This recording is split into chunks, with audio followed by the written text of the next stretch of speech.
With technology these days, you can warm your car up from the comfort of your own home. And you can't have Valentine's Day without delicious treats like this cookie. Registered voters in Nebraska have to sign these petitions to get the death penalty on the ballot. I give millions ticket costs $1. Now when someone uses $1 to purchase a lottery ticket, where does that money go? Most of the businesses here are looking for 3 things: leadership skills, communication skills, and experience. Some of the people waiting in line were prepared. Several brought chairs and blankets with them. It's recommended people should drink 100 ounces of water a day to keep their body hydrated. When Leprino Foods closed in 2013, it impacted many other businesses in Ravenna. The idea to turn this place from a look back into the past into the future home of gambling came from local Nebraskans. They seem to mention it every time the Archway is in the news. As Nebraska football fans pile into Memorial Stadium, one thing's for sure: they want to see a Cornhusker victory.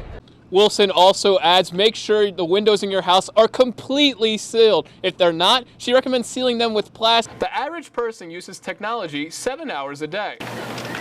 But looking at a screen too long can strain our eyes.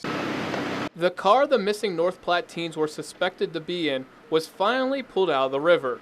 Family members watched in silence as the water rustled downstream while the workers managed the equipment. Pulled it to shore, confirmed there's 2 bodies in the car. From this point, we'll move forward with our investigation to identify the bodies and bring some closure to this.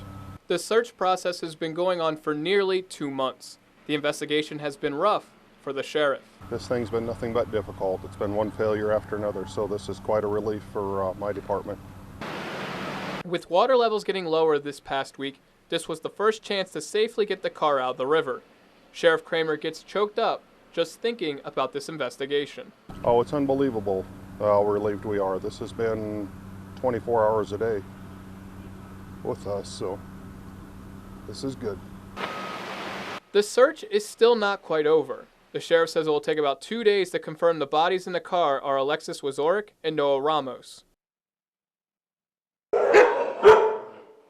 The possibility of dog and cat owners finding new homes on the planned properties in Kearney is good for the animal shelter. 50% or more of the people that come through the doors that want to adopt, they have that obstacle that their landlord won't allow them to have a pet, so they're either going to potentially move or they're just not allowed to adopt right now. Many apartment complexes in town don't allow renters to have pets.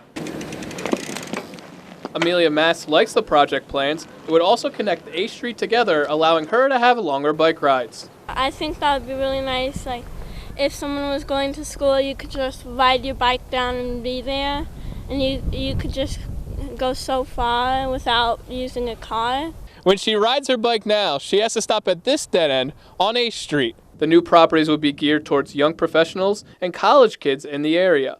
Kearney Planning Commission board member John Lowe has his reason why he recommended this plan to City Council. Well, Kearney's a growing community, and it's nice to have 2-bedroom units, condo units that a young professional can move into right away. One person at the Planning Commission meeting did not approve of the rezoning. Tammy Moore thinks more than 100 units in one area would make 8th Street just as busy as 11th Street. John Ewald with the Gibbon Tractor Pull Association says he was up next to pull before this weekend's incident in Bolus. We've been doing this for many years. I pulled for 15 years, and it's the first time I've witnessed an accident, and it was just a tragic accident that's extremely rare. They say they are taking all the safety precautions for the 4th of July Gibbon show. Gibbon Fire and Rescue will be at the event. There will be fire extinguishers along the side of the track, and dirt will be piled up about a foot high at the end of the course. These barriers were put in place last year to make it a safer environment for the fans. You might have a wheel come loose or a tractor that gets out of control or anything. You got to have protection for the crowd. This event to Ewald is very special to him. The tractor he is pulling on Saturday, he built with his son 3 years ago. It's truly a family sport, and to have him out in the shop working with me and teaching him what to do, how to work on it, that's what the whole sport's about. Dad is making sure he will be safe, setting him up with a fire suit and fire extinguishers inside the cab.